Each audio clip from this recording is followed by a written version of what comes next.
नमस्कार मित्रांनो, आज पुन्हा एकदा तुमचं स्वागत आहे.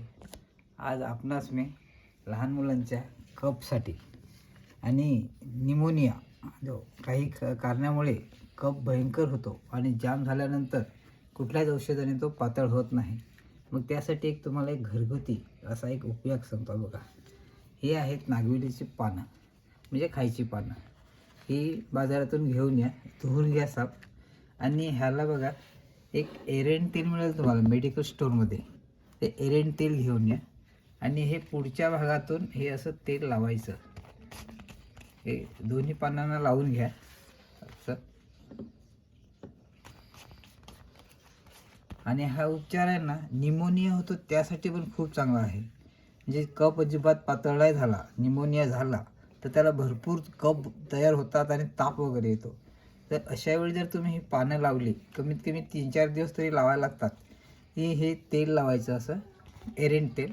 आणि गॅसवर साधारण असं गरम करा आणि एक छातीला आणि एक पाठीला असे 2 पानं चिटकवा आणि एक कपडा घ्या, साधा कपडा घ्या सुती, आणि तिच्या भोवताली पाण्याच्या वरती गुंडाळून ठेवा सकाळपर्यंत.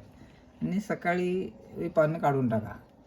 अशी तुम्ही जर 3-4 दिवस केलं ना, कितीही कफ झालेला असला तरी याच्याने साप पातळ होऊन जातो. संडास वाटे किंवा मग वांती वाटे हे असे कफ निघून जातात. ह्याचे करून बघा, घरगुती आहे आणि एकदम सोपा उपाय आहे. आणि हा फार पुरातन हे उपचार आहे. करून बघा.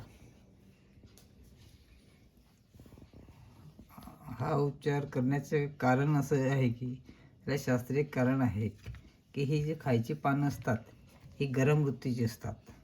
आणि हे एरेंडेल तेल हे सुद्धा गरम वृत्तीचे असते. हे कफासाठी वगैरे खूप चांगलं असतं. म्हणून ह्या पानांना लावून गरम करून गॅसवर आणि जर आपण छातीला आणि पोटाला चिटकवली तर ह्या पानांच्या गरमीमुळे ते कफ पातळ होऊन जातात. आणि एकदम म्हणजे सकाळी त्यांना मुलांना एकदम बरं वाटायला लागते. ते एका दिवसात सुद्धा आराम वाटतो, पण 3-4 दिवस जर लावले तर आणखी एकदम फरक पडून जाईल त्याच्यात. नवनवीन व्हिडिओ बघण्यासाठी आमच्या चॅनलला लाईक करा, शेअर करा आणि सबस्क्राईब करा, की जेणेकरून ह्या असे जे लहान मुलांना कफ वगैरे झाले असतील की ते हे उपचार करून त्याला बरे करता येईल आपल्याला.